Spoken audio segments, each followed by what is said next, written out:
Welcome to the Maker's Playbook, the podcast where we talk all about what it's really like to make a living from the things you make. I'm your host, Rebecca Ikes-Carr. The other week, I asked all of you to tell me what you struggle with the most when it comes to photography over on our Instagram stories. A few people asked about those pesky white box background setups for product photography. A few asked about shooting in manual and what settings to use, what angles or heights to have your camera, and how to showcase the scale of your pieces. All of these were great questions. Some of the ones that require more of a visual example than I can clearly provide here on the podcast, I'm going to answer in our upcoming IG Lives. Yep, I'm doing it. Oh my gosh. So please mark your calendars for the next 3 Sundays starting June 6th at 3 p.m. Central Time. If I'm working the time zones correctly, that should be 1 p.m. on the west coast of the US and 9 o'clock at night in the UK, June 6th, 13th, and 20th. But with all that said, there was one particular question that particularly hit home for me. It seemed to sum up so many of all the other questions being asked. Frankly, it felt like the most honest question I've heard in a while. One brave person asked, "I'm not sure I even know what a good photo is."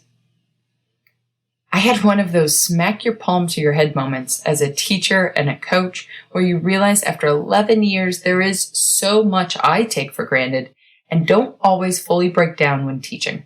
So before we dive into this month-long extravaganza of all things photography and specifically photographing your work as a maker here on the podcast, I thought it best to start at the beginning. I want to preface this entire episode by recognizing that good is a relative term. What my style preference is might not be your style preference, and that's okay. That doesn't mean it's not a good photo. But there are some basic principles that are, well, basic. Regardless of style preferences. It's hard to consciously and intentionally choose to break the rules if you don't even know what the rules are. These are basic principles of photography that apply regardless of the stylistic choices you make. And that's exactly what we're going to be talking about today. One other disclaimer before we dig in. A quick Google search of what makes a good photo will bring you, a lot of, let's call them interesting answers. Just believe me, I already Googled it. I do agree with many of the writers who are talking about the importance of emotion or storytelling in images. In fact, that's absolutely what I strive for when I'm documenting a wedding day. Many of these Google responses focus more on the content of the image rather than the actual technical specs of how that image is created. If you want to photograph something captivating and memorable and moment-driven, being able to exude a feeling definitely ranks high on that list. And maybe if that moment isn't perfectly in focus, it matters a little less as long as the feeling is there. But here's the thing. And here's why I started specifically teaching ceramicists and makers how to photograph their work. There is a lot of really great educational content out there that does not apply a darn bit to what you, as a maker, actually need. Would it be beautiful to infuse a storytelling aspect into showcasing your most recent dinnerware collection? Absolutely. But if you're just starting out or just getting comfortable with even taking consistent photos of your work, is that completely necessary in order to create a good photo? In order to show potential buyers what it would be like to own that piece of work? No, not really. So, as is always the case whenever I am teaching, let's put what we're talking about into context. The following principles of what makes a good photograph are geared specifically for ceramicists and other makers who are showcasing their work online in order to ultimately sell that work. If I was teaching you all wedding photography, this list would probably be a bit different. Cool? All right, let's dig in. Principle number 1, exposure. If you don't listen to this entire episode and only make it through this first principle, you're already going to be ahead of the majority of what I see online. So what the heck is exposure? Exposure is the amount of light that is captured by the camera. In the days of film, when a shutter opened inside of a camera, it was literally exposing the film to the light. Now you're most likely exposing a digital sensor to the light, but it's the same concept, so stay with me here. So when someone says something is underexposed, it basically means the photo is too dark. And overexposed means it's too bright, just generally speaking here. But I'm guessing that those general problems when taking photos are probably pretty obvious to you, even if you didn't know the terms, which doesn't completely matter. The greater issue to me is harnessing the exposure to actually draw your viewer into your image and look specifically at your work. Nothing else in the image, but first focus on your work. So how do you make it stand out from the rest of the scroll? I mean, forget about the Instagram scroll. How do you just make your work stand out from everything else that's in the photo in the first place? For example, the light and airy presets that we all probably endlessly get Instagram ads for. To get that light and airy look, you typically have to backlight your photo, which means the sun or whatever light source you're using is coming directly towards your camera from behind your subject. In our case, most likely a piece of pottery. What's this mean for your pot? It means the front of your pot, the thing you're trying to show people, is actually completely in the dark. Not sure of what I'm talking about here? I know it's tricky to talk about photography in an audio-only podcast. We'll go outside on a sunny, blue sky day. Not overcast, just bright sun.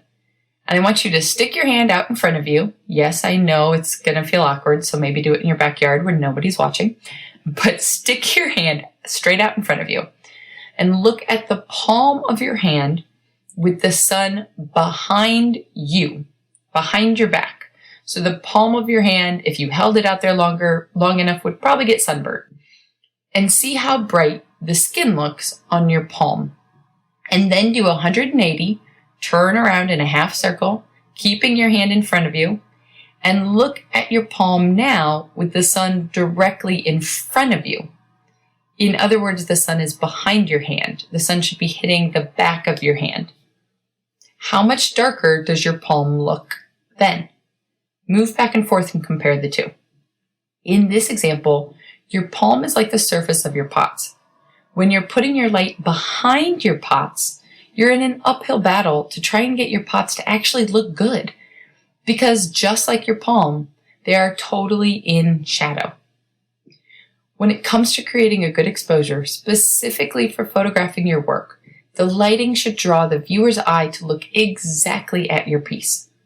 According to the textbooks, you could actually take an accurately exposed photo, but have your pot way too dark to see any details, even if the rest of the image looks fine. This is precisely one of the reasons why using those all-white backgrounds is so difficult. To utilize them, you really need to be comfortable using artificial light, like a flash or video lights, instead of just natural light. This way, if you're using artificial light, you can make sure the brightness of that white background is the same as the brightness of your actual work. But then, once you've done that, just send me an email and we can talk about the issue of color and actually getting your pots the right color while keeping the background white. It's a whole thing. So honestly, if you're struggling with that, I would encourage you to try a different background. Try a mid-tone, a gray, anything but all white, and see if you're happier with your photos. Sometimes it's the human behind the camera, but sometimes it's what you're photographing. So cut yourself some slack. All right, to sum it up, as a maker, a good exposure is one where the brightest part of your photo still has detail and color. It's not just pure white or completely blown out, as we call it. And the darkest part also has detail. It's not just a pool of black. Like if you were to print the photo, the ink would stay wet on the paper, right? But also, your piece is lit in a way, and this can absolutely be done with a window. You don't need fancy lighting for this. Your piece is lit in a way that brings the viewer's eye to pay attention to it. Most likely, this means your pot is often in the brightest area of the photo. One more thing before we move on to principle number 2. A major factor in getting a well-exposed image with the right brightness for your work is the direction of light. This concept is a bit tricky to explain over the podcast without the visual aids, but that's exactly why I have a quick little diagram of the angle of light in my at-home photography cheat sheet. If you haven't already downloaded it, pause this episode and click the link in the show notes to grab it for free. One of the quickest ways to make your photography look more professional is to choose the same direction or angle of light every time you photograph your work, regardless of the scenario. This will give you a consistent look whether you're photographing inside with a backdrop or outside holding a mug on a hike through the woods. So wipe the mud off your hands, hit pause, and click the link in the show notes, which you should also be able to just see in the text in whatever podcast app that you are listening to this episode in. At that link, you will find my free at-home photography cheat sheet. And it's only going to take you 30 seconds to pop your email into the form, and the cheat sheet will be awaiting you in your inbox for when you're done in the studio. All right, turn the wheel back on, get the mud back in your hands, and let's dig into principle number 2. Principle number 2 is composition. Basically, composition is how and where objects in a photo are located. And spoiler alert, the human eye does a few automatic things when you look at an image. So while you can break the rules of composition, you better do it in a really big way. Case in point, for those of us in Western culture, we read from left to right and up to down. Trying to get someone to look at a photo at the bottom first and then up to the top, or from the right to the left, is like trying to swim against a current. Why make your life harder? The 2 largest concepts for composition to help uplevel your photography are the rule of thirds and the golden mean. The rule of thirds is fairly self-explanatory in its name. And to cut to the chase, it's essentially saying you create a stronger image breaking up a photo into thirds rather than halves. Place your piece in a lower third of an image, and it will be a more interesting photo than placing it right in the middle. I have an example of this in its absolute most basic way, literally just one pot by itself on a simple background, up on my Instagram right now if you're skeptical. So essentially, take any image, photography or otherwise, because frankly, you'll see this over and over again in traditional painting, and divide that image into 3 sections. Draw lines where those sections would be, both vertically and horizontally. And there's your rule of thirds. The golden mean, sometimes called the golden ratio as well, is a bit trickier to explain without visual aids. But I guarantee you've already seen it. Have you ever been fascinated by the circular curl of a snail's shell? How about the way a calla lily, or so many other flowers, seem to grow around itself in perfect proportion? All of these are occurrences of the golden mean in nature. But for our purposes, the golden mean is a way to basically uplevel the rule of thirds. And while I can't do a great job of showcasing this example on an audio-only podcast, there is an entire module devoted completely to composition and how to quickly and easily harness these principles for better photos faster in taking a deep breath and pausing for dramatic effect, my new Styling 101 course that I am launching in July. That's right. I just said course. Creating a full-fledged course all about how to style your photos specifically for makers was honestly the best solution to be found for providing you with actual visual guidance on so much of what we've been talking about. This course allows you to have a ton of crucial photography tips and tricks specifically for ceramicists and makers at your fingertips whenever you need it. I'll be guiding you along every step of the way, but you'll also have lifetime access. So if you need to take a break and come back to finish it later, you can always do that. Because let's be honest, life happens. And when you're side hustling to make your dreams come true, there's only so much time in the day. I get it. If your immediate reaction to this crazy announcement is, July? Rebecca, that's so far away. Well, in the meantime, I'm hosting 2 webinars all about the most common mistakes I see people making in their photos, many of which have to do with the very principles we're talking about now. You can sign up for a webinar time that works with your schedule at the link in the show notes. At the very end of that webinar, I'll also tell you a little bit more about the Photo Styling 101 course, if you're interested. Okay, I need to shake it off, take a deep breath right now, because I totally just made that announcement earlier that I planned. So, yeah. You see, I've been coaching other makers on how to take better photos for years, so teaching this material isn't new. That's not what is making me anxious right now at all. But can I just get an amen from when you've been thinking about something, silently working on it for months and months, and then you finally officially say it out loud to the world? Like that anxious, excited feeling of being totally ready, but also totally nervous to finally start getting responses from people? Yeah, you've been there, I'm sure. I'm absolutely in that space right now. So, needless to say, I would love it if you simply signed up for the free webinar if you're the slightest bit interested. All right, enough about that. Click the link in the show notes, grab the webinar slot that works the best for you, and let's move on to principle number 3. Principle number 3 is true to life color. This is where my disclaimer about these basic principles being specific for ceramicists and makers really starts to come into play. Well, I mean, personally, and if you've checked out any of my photography work, you'll know I think these basic principles should apply across the board, no matter what you're photographing. But with the advent of the beloved filters and presets, it doesn't seem to be the case.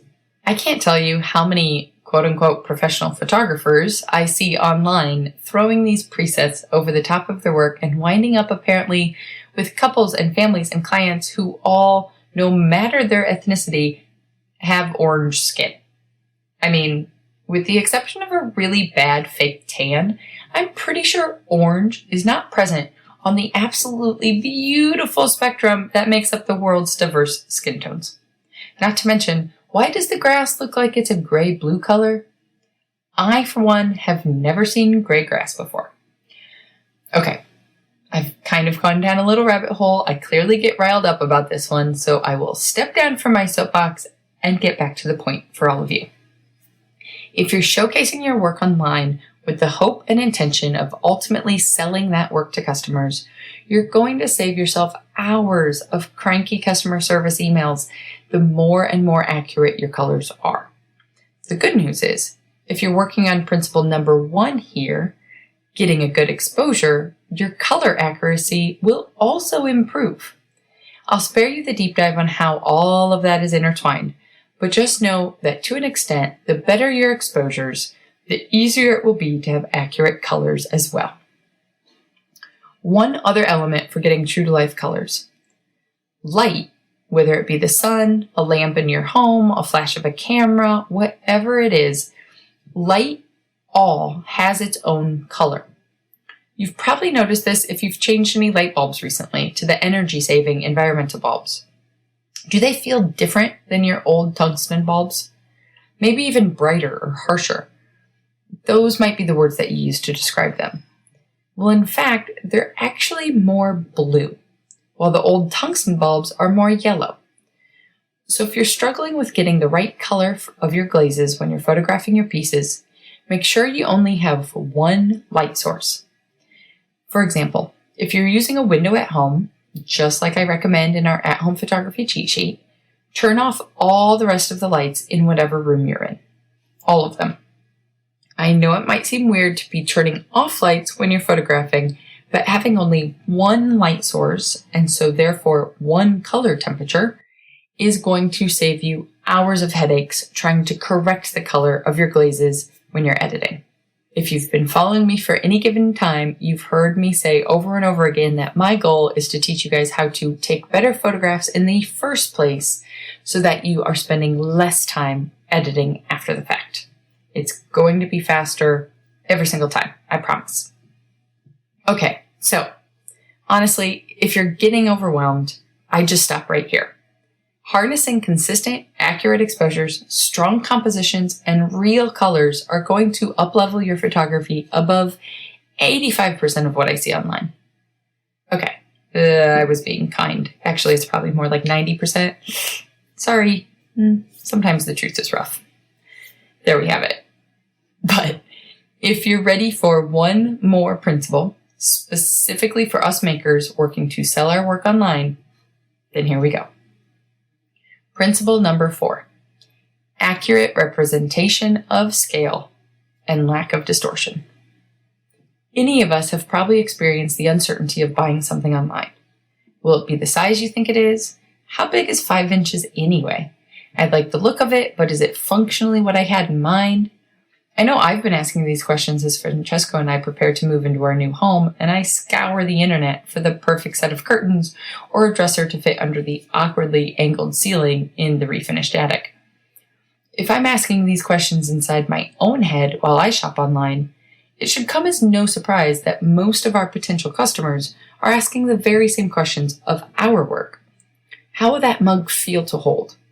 Is that serving bowl going to look good in the middle of my table?